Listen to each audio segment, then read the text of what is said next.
సలో మన ప్రభువుడు రక్షకుడైన యేసుక్రీస్తు నామములో మీ అందరికీ కూడా నా యొక్క శుభ తెలియపరుస్తూ ఉన్నాను. బాగున్నారు కదా? మీరు సంతోషంగా ఉండాలని, దీవెనకరంగా ఉండాలని, ఆశీర్వాదకరంగా ఉండాలని నా ఆశ, నా కోరిక, నా ప్రార్థన.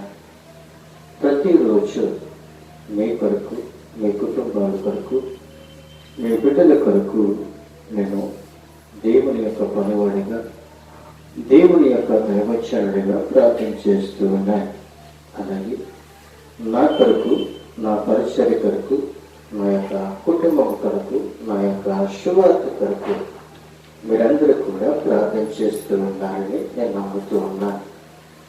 నేను మిమ్మల్ని నమ్ముతూ ఉన్నాను, మీరు కూడా నన్ను కూడా నమ్ముతూ ఉన్నారని నేను విశ్వసిస్తూ ఉన్నాను. ఏది ఏమైనప్పటికీ కూడా మనమందరం కూడా కలిసి దేవుని యొక్క పనివారమై ఉండాలి. దేవుని యొక్క పనిలో పని భాగస్థులమై ఉండాలి. దేవుని బిడ్డలమై, దేవుని వారసులమై ఉండాలి.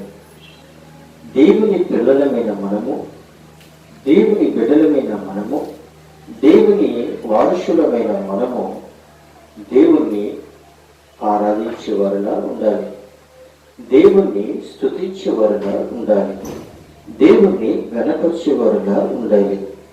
అది ఏమైనా దేవునికి బిడ్డలారా, దేవుణ్ణి ఎలా ఆరాధించాలి, దేవుణ్ణి ఎలా స్తుతించాలి, దేవుణ్ణి ఎలా కీర్తించాలి అని మనం ఒకసారి జ్ఞాపకం చేసుకున్నట్లయితే, దావీదు రాసిన కీర్తనలో దావీదు అబీమెలెకు ఎదుట ఎర్రువారి వలె ప్రవర్తించి అతని చేత తోలుబైబడిన తర్వాత రచించిన ఈ యొక్క కీర్తనలో 34వ అధ్యాయము 1వ వచనం నుండి 3వ వచనం వరకు కూడా మనం చూస్తే అక్కడ కొన్ని విషయాలు మనకి కనబడుతూ ఉన్నాయి.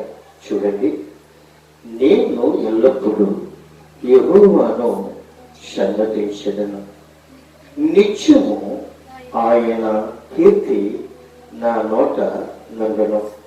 నిజమే ప్రియమైన దేవునికి బిడ్డలారా, నిత్యము ఆయన కీర్తి ఎక్కడ ఉండాలంటే మన నోటులో ఉండాలి. ప్రతిరోజు కూర్చున్నప్పుడు, పడుకున్నప్పుడు, లేస్తున్నప్పుడు, నడుస్తున్నప్పుడు, మనం ప్రయాణం చేస్తున్నప్పుడు కూడా మన నోటులో ఏముండాలంటే దేవుని యొక్క కీర్తనలు ఉండాలి. ప్రతిరోజు కూడా దేవుణ్ణి కీర్తించేవారులా ఉండాలి. ఎందుకని అంటే నిత్యము ఆయన కీర్తి నీ నోటులో ఉంటే ఆయన ఏం చేస్తారంటే ఆయన సంతోషిస్తారు, ఆయన ఆనందపడతాడు. 2వ వచనములో ఎలాగంటున్నాడు కదా, యెహోవాను బట్టి నేను అతిశయించుచు ఉన్నాను, దీనులు దానిని విని సంతోషించదు. ఎప్పుడైతే ఆయన కీర్తిని, ఆయన కీర్తనలో ఈ నోటులో ఉన్నాయో వారందరూ కూడా, వారు దీనినైనా కావచ్చు, లేదంటే ధనికులైనా కావచ్చు, ఎవరైనా కావచ్చు, వాళ్ళు లేని వారైనా కాదు, అక్కడ ఉన్నవారైనా కాదు కానీ ఎవరైనా నిత్యము, అలాగే నిత్యము అనగా ప్రతిరోజు కూడా ఆయన అనగా యెహోవా దేవుడు అయిన యేసుక్రీస్తు ప్రభు వారు పరిశుద్ధాత్మ యొక్క కీర్తనలు నీ నోటులో ఉంటే, ఎప్పుడైతే నీ నోటులో ఉంటాయో అప్పుడు నువ్వు ఏం కలుగుతుందంటే సంతోషం కలుగుతుంది. కీర్తనలు పాడినప్పుడు సంతోషం కలుగుతుంది, వాక్యం చదివినప్పుడు సంతోషం కలుగుతుంది, వాక్యం విన్నప్పుడు సంతోషం కలుగుతుంది, వాక్యం ప్రకటించినప్పుడు సంతోషం కలుగుతుంది. వాక్యము విత్తబోతున్నప్పటికీ కూడా నీకు సంతోషము కలుగుతుంది. ఇక్కడ అంటున్నాడు కదా, నాతో కూడి యెహోవాని ఘనపరుచుడి. మనం ఏకముగా కూడి ఆయన నామమును గొప్ప చేయదము. దావీదు అంటున్నాడు కదా, నాతో కూడా మీరు కూడండి, కూడి యెహోవాని ఘనపరచండి. ఎప్పుడైతే నీ నోటిలో కీర్తన ఉంటుందో, ఎప్పుడైతే నీ నోటిలో ఘనపరచడం ఉంటుందో, ఎప్పుడైతే నీవు ప్రజలతో కూడి ఘనపరిచి కీర్తిస్తావో, అప్పుడు నీ నోటిలో నవ్వు ఉంటుంది, నీ ముఖములో సంతోషం ఉంటుంది, నీ ఇంటిలో ఆనందం ఉంటుంది, నీ కుటుంబము వర్తిల్తుందని ఇక్కడ నేను మీకు తెలియపరుస్తూ ఉన్నాను. నిజమే ప్రియమైన దేవుని బిడ్డలారా, ఏమిస్తారు అన్నది కాదు కానీ, ఏమిస్తారు అన్నది కాదు కానీ ఏమి పొందుకున్నామన్నది మనము ఆలోచించాలి. చాలా మంది కూడా ఏదో ఒక కార్యక్రమానికి వెళుతూ ఉంటారు. అది పెళ్లికైనా కావచ్చు, లేదంటే శివుడులకైనా కావచ్చు, లేక ఈ యొక్క డెలివరీ సమయమైనా కావచ్చు, లేదంటే వేరొక భోజనాలకైనా కావచ్చు. మనం వెళ్ళినప్పుడు వారు మాకు ఏం పెడతారా అని మనం వెళ్ళకూడదు, కానీ అక్కడ నాకు ఏం దొరుకుతారా అని ఆలోచించాలి. ఏం పెడతారా అని ఆలోచించిన దానికంటే నాకు అక్కడ ఏం దొరుకుతుంది అన్నది ఆలోచించాలి. మీరు అనుకోవచ్చు, ఏం పెడతారు ఏం దొరుకుతారో రెండో ఒకటి కదా మీరు అనుకోవచ్చు. ఏమిస్తారు అన్న దానికంటే నేను ఏమి పొందుకున్నానన్నదే ప్రాముఖ్యము. నువ్వు వెళ్ళింది పిలిస్తే ఏందో అది మంచిదే, కానీ ప్రాముఖ్యమైన దానికి ప్రాధాన్యత ఇవ్వాలి. ప్రాముఖ్యమైన దానికి ప్రాధాన్యత ఇస్తే నువ్వు అనుకున్నదే దొరుకుతుంది. ఏం పెడతారో అని నువ్వు వెళితే నువ్వు అనుకున్నది దొరకదు. అక్కడ నేను ఏం పొందుకోవాలి అని నువ్వు వెళితే నువ్వు అనుకోలేదు కూడా నువ్వు అక్కడ దొరుకుతుంది. నువ్వు వెళ్ళే ముందు అక్కడ నాకు గౌరవం దొరుకుతుందా? నువ్వు వెళ్ళే ముందు వాళ్ళు నన్ను గౌరవిస్తారా? నువ్వు వెళ్ళే ముందు వాళ్ళు నాకు కుర్చీలు వేస్తారా? నువ్వు వెళ్ళే ముందు వాళ్ళు నాకు భోజనాలు చేస్తారా? నువ్వు వెళ్ళే ముందు వాళ్ళు నాకు ఇంట్లోకి తీసుకుని వెళ్ళి విందు చేస్తారా అన్నది ఆలోచన ఈరోజు తీసుకురే. కానీ ఈ యొక్క ఆలోచన ఎలా ఉండాలంటే, నేను అక్కడికి వెళ్ళినప్పుడు నేను నా దేవుణ్ణి ఎలా ఆరాధించాలి? నేను ఆ ప్రాంతం వెళ్ళినప్పుడు ఆ యొక్క కోడుకల్లో నేను పాలు పప్పులు పొందుకున్నప్పుడు, ఆ సంతోషంలో పొందుకున్నప్పుడు దేవుడు నాతో ఏం మాట్లాడతాడు, నేనేం పొందుకోవాలి? దేవుడు నాతో మాట్లాడినప్పుడు, నేను దేవుడితో మాట్లాడినప్పుడు దేవుడు నాకు ఏమిస్తాడు అన్న ఆలోచన నీలో ఉండాలి. కానీ నేను వెళ్ళి నీ వెంటనే కుర్చీ వేస్తారా? నేను వెళ్ళి నీ వెంటనే సోఫాలు వేస్తారా? నేను వెళ్ళి నీ వెంటనే స్టేజీలు ఎక్కించారా? నేను వెళ్ళి నీ వెంటనే భోజనాలు పెట్టారా? ఇది కాదు నువ్వు చూసేది. నువ్వు దేని చూడాలి అంటే దేవుని వైపుకు నువ్వు చూడాలి. ఎలాగా? ప్రభువా, నేను ఆ ప్రాంతం వెళ్తున్నాను, నేను వెళ్ళి కూర్చున్నప్పుడు ఒక పాటైనా నేను పాడాలి.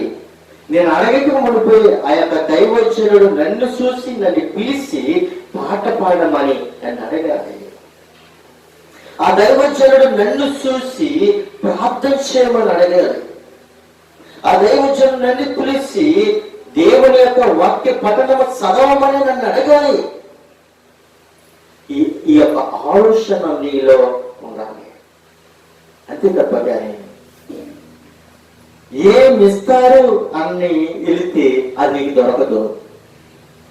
ఏమి పొందుకోవాలన్నది నువ్వు ఆలోచించుకున్నట్లయితే అక్కడ నీకు గౌరవం దొరుకుతుందని నేను మీకు తెలియపరుస్తున్నాను. ముందుగా మీరు ఆలోచించవలసింది ఏంటంటే దేవుని యొక్క సమయాన్ని పాటించాలి. దేవుని యొక్క సమయాన్ని పాటించాలి. సమయము చాలా ప్రాముఖ్యమైనది.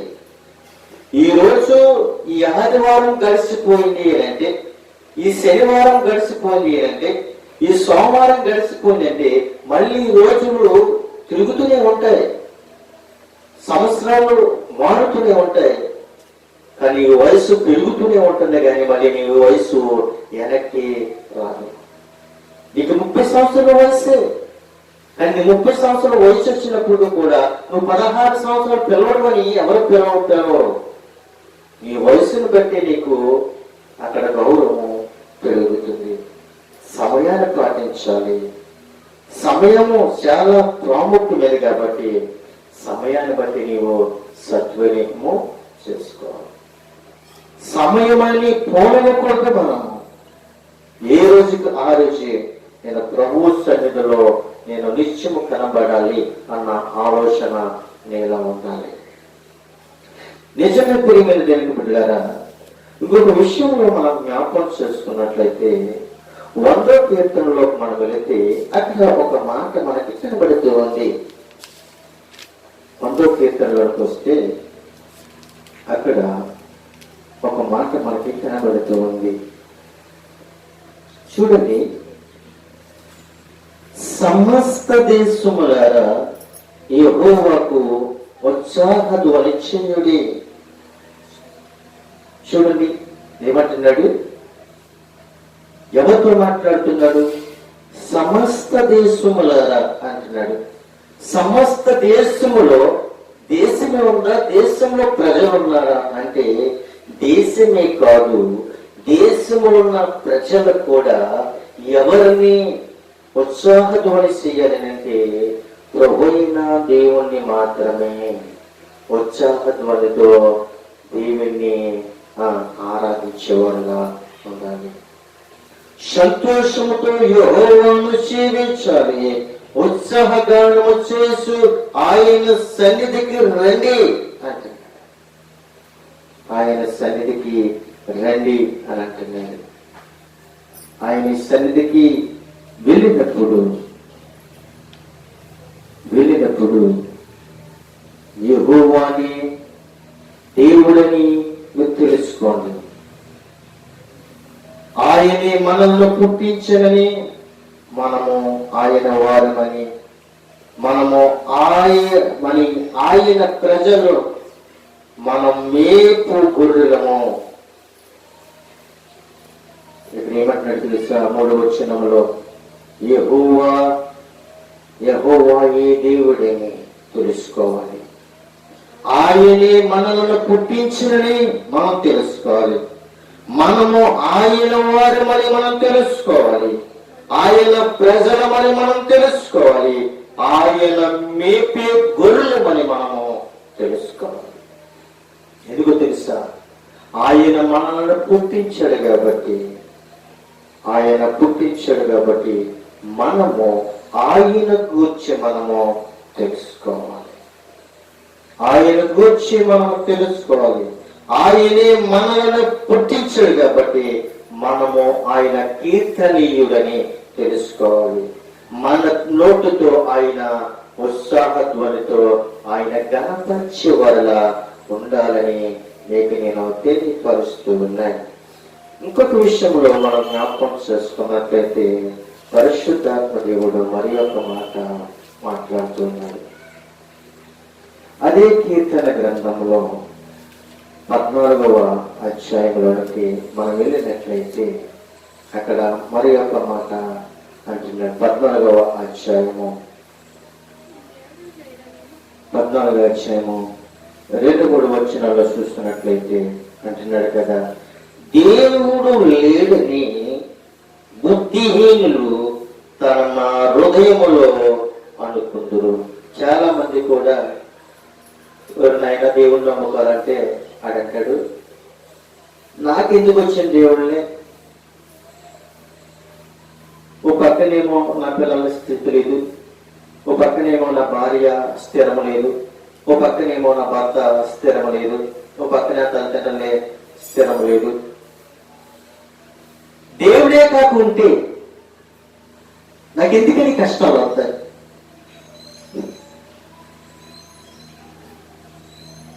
దేవుడే కాకుంటే నాకు ఎందుకని కష్టాలు వస్తాయి? దేవుడు లేడు కాబట్టి ఇన్ని కష్టాలు వచ్చినాయి. కానీ దేవుడు ఉన్నాడు కాబట్టి ఈరోజు నీవు ఆరోగ్యంగా ఉన్నావు. శిక్షించేవాడు దేవుడు మాత్రము కాదు, శిక్షించేవాడు అపవాదు మాత్రమే. నేను శిక్షించేవాడు ఎవరు అనంటే అపవాది గారు మాత్రమే.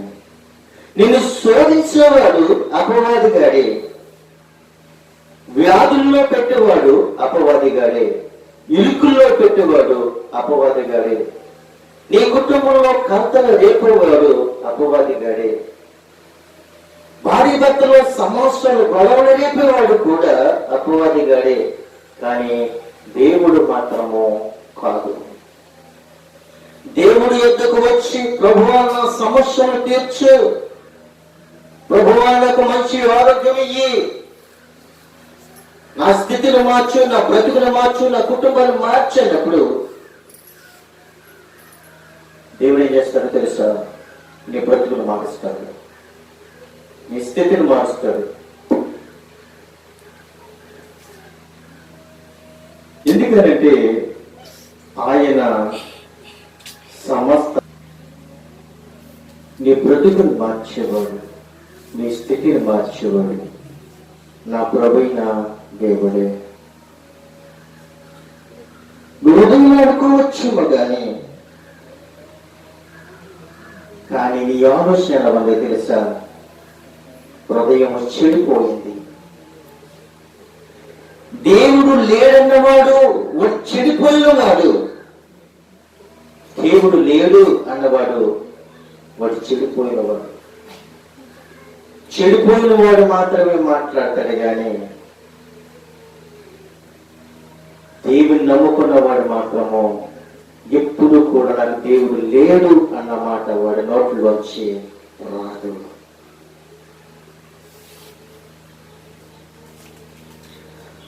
అసహాయ కార్యములు చేయుదురు, మేలు చేయవాడు ఒకడునో లేడు అంటాడు. దేవుడి యొక్క ప్రార్థనకంతా రారా? ప్రార్థనకంతా పౌరుడికి సభలు పెడుతున్నారంట, పౌరుడికి ఉపవాస ప్రార్థనలంట. మనం అక్కడికి వెళ్తే ఏదో ఒక మేలు పొందుకుంటాము రాదా అంటే అడంటాడు. ఇటు చెదిరిపోయాడు కదా, సమాజంలో చెదిరిపోయినాడు, కుటుంబంలోంచి చెదిరిపోయినాడు, సంఘంలోంచి చెదిరిపోయినాడు. కాబట్టి వీడంటాడు, మరి నోరుమై మనము ఎల్లక్కర్లొద్దు. ఎందుకంటే మేలు చేసేవాడు ఎవరు లేడు. దేవుడైన వాడు ఉంటే ఈ కష్టాలు వస్తాయా? ఈ రోజు నేను నీకు భోజనం లేదంటే దేవుడి కదా కారణం. ఇవాళ టిఫిన్ లేదంటే దేవుడే కదా కారణం. ఈ రోజు నీకు సరైన బట్టలు లేవంటే దేవుడే కారణం కదా అని ఏదో ఒక షాక్ చెప్పి వాడిని బయటికి గెట్టేస్తారు. వాడు విశ్వాసుడే కానీ వాడిలో అవిశ్వాసాన్ని పెట్టి వాడిని బయటికి గెట్టేస్తారు. అప్పుడు వాడిని అయిపోతాడు తెలుసా? సాతానికి దగ్గరైపోతాడు, దేవునికి దూరం అయిపోతాడు. ఎవరి మాటలు విని అంటే పోకిరి మాటలు విని. ప్రియమైన దేవుని బిడ్డలారా, ఈ రోజునే మనం నేర్చుకోవలసింది ఏంటో తెలుసా? ప్రభువుని అంగీకరించేవాడుగా ఉండాలి. వివేకము కలిగి దేవుని వెతుకువారు కలరేమో అని యెహోవా ఆకాశం నుండి చూసి నరులను పరిశీలిస్తున్నాడు. దేవుడు ఆకాశము నుండి ఎవరు పరిశీలిస్తున్నాడు అంటే మనల్ని పరిశీలిస్తున్నాడు. మనమందరము కూడా దేవుడు లేడంటే అందరూ బాగున్నారు, నేను దేవుడిని నమ్ముకున్నాను కానీ నాకే కష్టాలు. అందరూ సంతోషంగా తిరుగుతున్నారు, దేవుడిని నమ్ముకున్నాను, నాకే ఇన్ని కష్టాలు.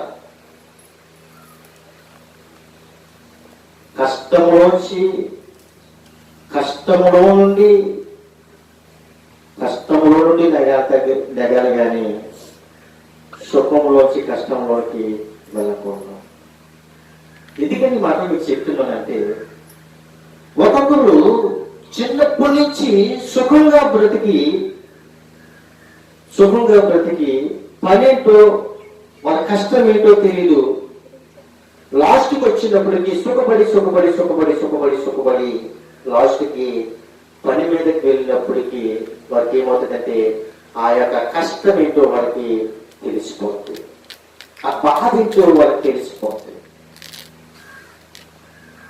దేవుడు ఏమంటున్నాడు, ఆ విధంగా మీరు ఉండకండి, మీరు పుట్టినప్పటి నుండి కూడా మీరు కష్టపడండి, ఆకలంటే ఏంటో తెలుసుకోండి,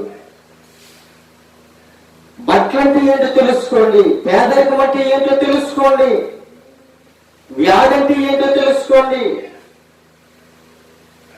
డాక్టర్లు అంటే ఏంటో తెలుసుకోండి, హాస్పిటల్ అంటే ఏంటో తెలుసుకోండి. ఒక్కొక్కరికి హాస్పిటల్ ఏంటో తెలియదు, సమాజం అంటే ఏంటో తెలియదు, లోకం అంటే ఏంటో తెలియదు, బయటికి వెళ్ళటం అంటే ఏంటో తెలియదు. కానీ కష్టం వచ్చినప్పుడు బయటకు వెళ్తారు, నష్టం వచ్చినప్పుడు బయటకు వెళ్తారు. వాళ్ళు అక్కడికి వెళ్ళిన తర్వాత ఏం మాట్లాడాలో వారికి మాత్రమే అర్థం కాదు. ఆకలేసిన వాడు ఎక్కడైనా అడుక్కుంటాడు, ఆకలేసిన వాడు సిగ్గనేది వాడికి అనిపించదు. అలాగే వ్యాధి వచ్చినప్పుడు, బాధ వచ్చినప్పుడు దేవుని అడగడంలో కూడా చిక్కిపోతుంది. నిద్ర అనేది ఎక్కడైనా పడుకోబెడుతుంది నిన్ను.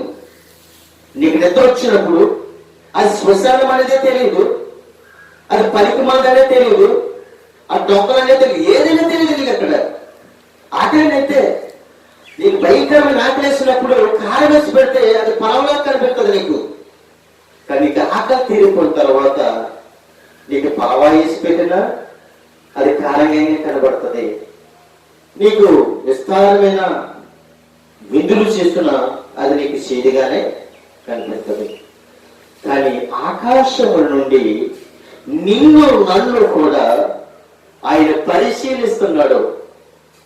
నువ్వెలా ఉన్నావో, నువ్వెలా మాట్లాడుతున్నావో, నువ్వెక్కడ కూర్చున్నావో, నువ్వెక్కడ లేస్తున్నావో, ఎక్కడ మాట్లాడుతున్నావో ఆయనకి సమస్తమును కూడా తెలుసు అంటున్నాడు కదా.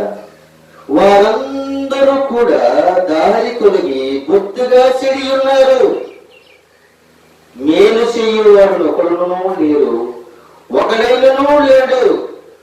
యెహోవాకు ప్రార్థన చేయక ఆహారం మింగినట్లు నా ప్రజలను రెంగుస్తూ పాపము చేయవారందరికీ తెలివి లేదా? పాపము చేయవారు బహుగా భయపడుదురు. ప్రియమైన దేవుని గారు, ప్రార్థన చేసేవాడు భయపడలే గాని పాపం చేసేవాడు మాత్రము భయపడతాడు. ఆకలేసేవాడు చిక్కిపడడు, నాకు ఆకలేస్తుంది అని అడిగి తినేస్తాడు. కానీ పాపం చేసేవాడు పాపం చేసేవాడికి మరి ఒక పాపానికి పని చేపిస్తే వాడేమి పడతాడో తెలుసా? వాడు భయపడతాడు. ఎప్పటికైనా వాడు భయపడతాడని మనం తెలుసుకోవలసిన వారమై విన్నాము. ప్రియమైన దేవునికి బిడ్డలారా,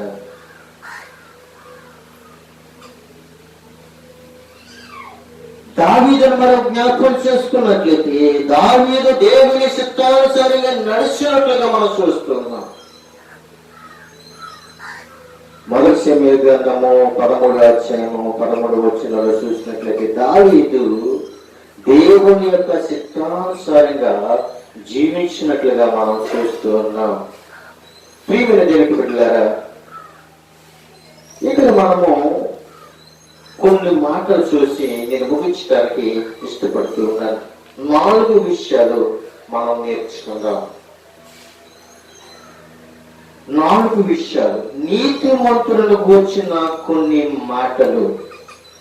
నీతిమంతులను గూర్చిన కొన్ని మాటలు మనం చూద్దాం.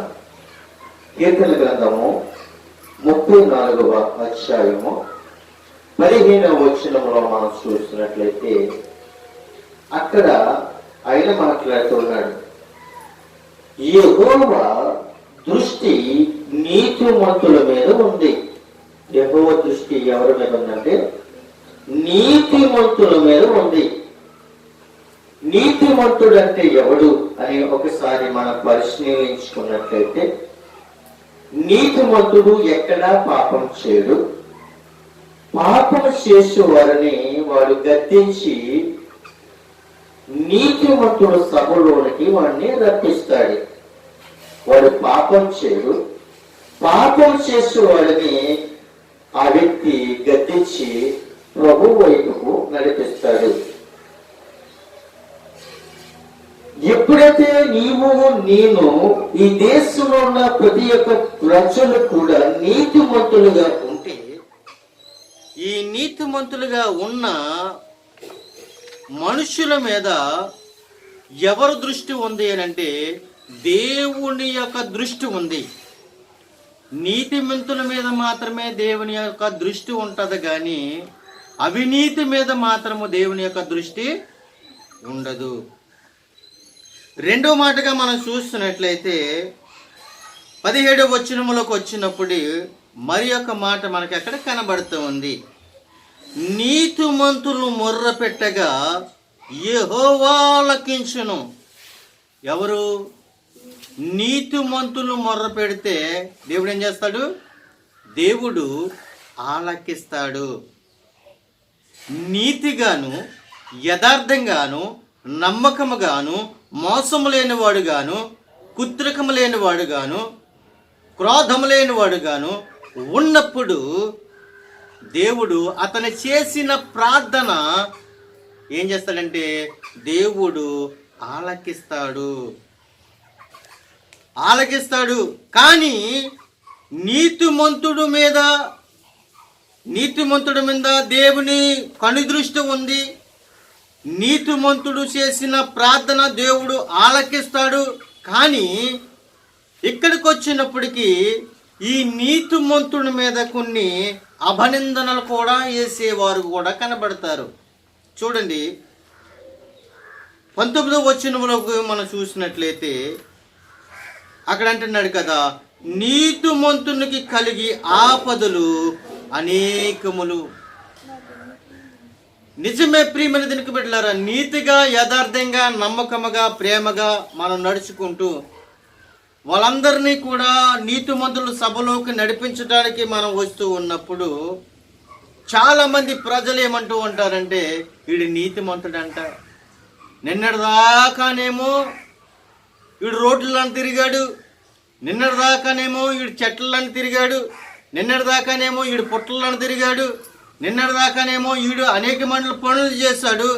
ఇప్పుడు నాకు వచ్చి వీడు నీతి కౌరులు నాకు చెప్తూ ఉన్నాడని నీతిమంతుల మీద వాళ్ళు ఏం చేస్తారంటే అపనిందములు మోపుతూ ఉంటారు, అపనిందలు వేస్తూ ఉంటారు. ప్రియమైన దేవుని బిడ్డలారా, అపనిందలు వచ్చినప్పుడు నువ్వు భయపడవలసిన అవసరం లేదు. ఎందుకనంటే దేవుని యొక్క కనుదృష్టి నీ మీద ఉంది. నీవు ప్రార్థన చేస్తూ ఉన్నప్పుడు దేవుడు నీ ప్రార్థన ఆలకిస్తాడు. ఎందుకో తెలుసా?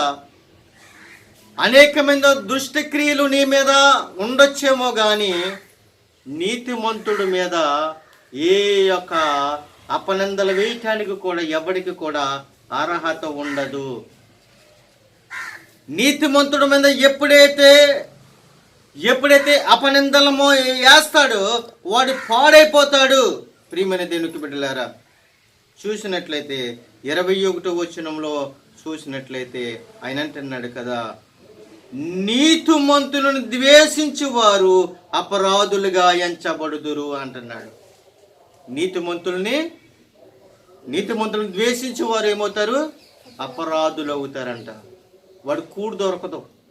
నీతిమంతుడి మీద అపనిందలు వేసినప్పుడు, నీతిమంతుడి మీద కక్షలు మోపినప్పుడు, నీతిమంతుడిని ఎప్పుడు పడగొట్టాలా, నీతిమంతుడి మీద ఎప్పుడు మనం కక్ష తీర్చుకోవాలా, ఆ నీతిమంతుడి మీద ఎన్నో నేరాలు ఘోరాలు మనం మోపాలా అని ఆ నీతిమంతుడి మీద మనము నేరాలు మోపడానికి మనము నిశ్చయించుకున్నప్పుడు, ఆ వ్యక్తిని మనం ద్వేషించినప్పుడు మనం ఏమవుతామంటే అపరాధులం అవుతామని ఇక్కడ లేఖనంలో మనం చూస్తూ ఉన్నాం. ప్రియమైన దేవునికి బిడ్డలారా, నీతిమంతుడికి ఆపదలు రావచ్చు, నీతిమంతుడి మీద అపనిందలు రావచ్చు, కానీ నీతిమంతుడు ఒక్కసారి ప్రార్థన చేస్తే ఆ ప్రార్థన దేవుడు ఆలకిస్తాడని నువ్వు నమ్మాలి. ప్రియమైన దేవునికి బిడ్డలారా, నువ్వు నమ్మితే ఇక్కడ అనేకమైన మాటలు మనము చూస్తాం. చూడండి ప్రియమైన దేవునికి బిడ్డలారా, లాస్ట్గా మనము ఒక విషయాన్ని నేను మీకు చూపించి నేను ముగించడానికి ఇష్టపడుతూ ఉన్నాను. నీతిమంతునికి కలుగు ఆపదలు అనేకులు. నీతిమంతునికి కలిగిన ఆపదలు అనేకులు. 11వ ఎబ్రిలకు రాసిన పత్రిక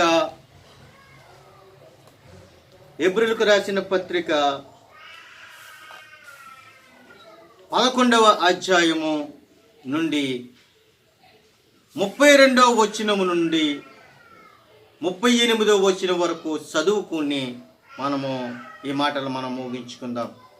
చూడండి, నీతిమంతునికి కలిగే ఆపదలు అనేకములు ఇక్కడ కనబడుతూ ఉన్నాయి, చాలా కనబడుతూ ఉన్నాయి. ఒకటి గిద్యోనుకి, రెండోది బారాకు, మూడోది సంసోనుకు, నాలుగోది యోఫ్తాకు, ఐదోది దావీదుకు, ఆరోది సమూయేలుకు.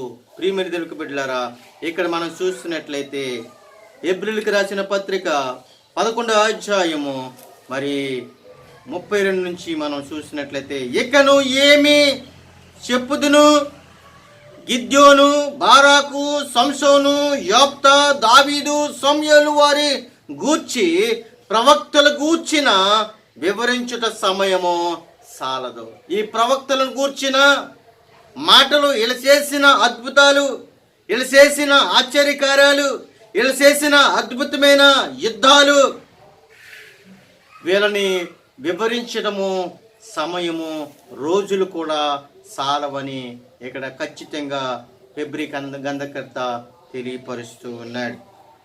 అయితే ప్రియమైన దేవునికి బిడ్డలారా, ఇక్కడ అంటున్నాడు కదా, వారు విశ్వాసము ద్వారా రాజ్యములు జయించిరి, నీతి కార్యములు జయించిరి, వాగ్దానములను పొందిరి, సింహముల నోట నుండి నోళ్లను మూసివేసిరి, అగ్ని బాలమును చల్లార్చిరి, ఖడ్గదారులను తప్పించుకొనిరి, బలహీనులుగా ఉండి బలపరచబడిరి, యుద్ధములో పరాక్రమశాలులై ఉండిరి, అన్యుల సేనలను పారదోలిరి, స్త్రీలు మృతులైన తమ వారిని పునరుత్థానము వలన మరలా పొందుతిరి, కొందరైతే మరి శ్రేష్టమైన పునరుత్థానము పొందగోరి విడుదల పొందగొనలేక యాతన పెట్టబడిరి, మరికొందరు